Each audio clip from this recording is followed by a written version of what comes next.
Kamusta kayo? Ngayong araw nga ay makakatikim kami ng gala ni Harvey at talaga namang medyo excited nga kami ng kaunti na meron din kaunting kaba. Meron nga ngayong lalakarin ng aming papa at isinaman niya na nga kami sa lakad niya. Kaya naman agad-agad ay niliguan ko na nga itong bata at napili ko namang isuot itong pinakakomportable kong square pants. Timing nga na nasa eskwelahan na nga si Henry at maghapon nga siya doon. Naku, kung nagkataon magmamaktol at magsisimangot din yun dahil hindi siya makakasama. Dahil pupunta nga kami ng SM San Jose del Monte. Ang agenda nga ng papa namin sa araw na ito ay magre-renew nga siya ng lisensya. Dahil nag-expired na nga rin ang kanyang driver license. Medyo malayo ito sa amin pero may reason din kung bakit dito nga siya magre-renew ng kanyang lisensya. Pagkadating nga namin sa may SM sa may parking, ang sabi ko nga sa papa namin ay magsi-CR nga muna ako. Dahil pagdating nga namin every time na nakamotor kami, napakagulo talaga at sabog-sabog na nga yung buhok ko. Yung tipong mapapasabi ka nga talaga na mahangin ba sa labas. So pagkatapos ko nga mag-ayos ay lumakad at tumiretso na nga kami papuntang LTO. And yes, meron nga pong LTO dito mismo sa loob ng SM San Jose del Monte. At nandito nga siya sa SM Government Service Express and located nga ito sa basement 1 ng SM o sa pinakababa. At etong good news ko sa inyo mga mare, legit talaga ang express ng SM Government Service. Abay, napakabilis nga din talaga ng processing nila dito at higit sa lahat, napakakomportable ng kanilang waiting area. So eto na nga, nakita nyo na nga kanina na pumila na yung papa namin at humingi na nga ng form. At ako naman ang dakilang assistant niya na palaging taga-fill up ng kanyang mga documents. Pagkatapos nga ay dumiretso na nga siya para magpa-medical. At dito nga lang din yan sa katabi ng SM Government Services,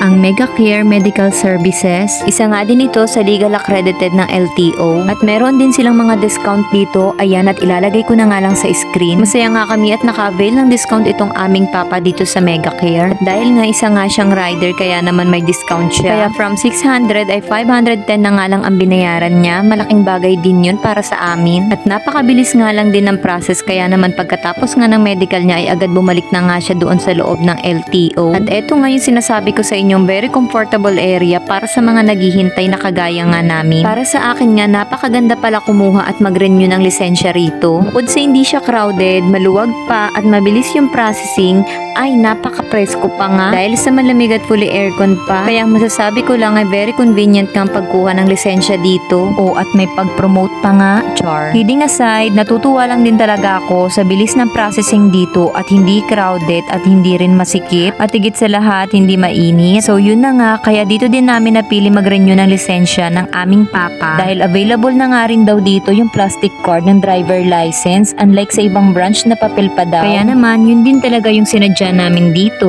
Ang dami ko nang nasabi at natapos na nga mag-renew yung papa namin kaya naman inabutan na kami ng tanghali at gutom na kami. Eto't sumakay na nga kami ng elevator paakyat. Sinadya na nga namin mag-elevator dahil gusto nga rin namin ma-experience ni Harvey ang pagsakay dito. At eto nga yung unang beses ng pagsakay ni Harvey dito sa elevator. Para sa akin, lahat ng first time para sa anak ko, ako ang unang nagiging masaya. Ayan, at tumabas na nga ang pagkaligalig ng bata. Kahit nakatalikod yan, naaaninag ko na nakangiti yan habang naglalakad. At talaga namang umiikot ang kanyang mga mata sa nakikita. Ayan, at sinilip pa nga yung parang mga balon na mga nakadisplay dyan. Palibhasa ay minsan nga lang din kami makalabas. At dito na nga kami kakain sa pambansang paborito ng mga bata. At aminado rin naman ako dyan na paborito ko nga rin niyang si Jollibee. For sure, hindi lang din naman talaga mga bata ang may gusto sa kanya, pati yung mga matatanda din. At habang umu-order nga ako doon, sabi ko nga dito sa papa namin ay humanap na nga siya ng pwesto na mapagkakainan namin. Aba naman, at talagang nakakatuwa sa spot na to at napakaganda nga ng view. Isipin mo yung kumakain ka tapos ganyan kaganda yung green na natatanaw mo. Nakaka-relax talaga. Grabe, yung gutom ko napalitan ng amaze nung nakita ko to. Palibhasa ay first time nga lang naming dumayo dito. At eto na nga yung pagkain kaya tara kain po tayo. Etong anak ko halata sa mata niya na tuwang-tuwa na naman. At sa kuya namin kapag napanood ito, sorry na kaagad kuya ha, bawi na lang ang mama at papa. Sa mga oras na yan, slightly nagmamadali na nga din kami dahil maghahapon na at susunduin pa namin ang kuya sa eskwelahan. And yun muna for today's video at salamat sa inyong panonood. Bye!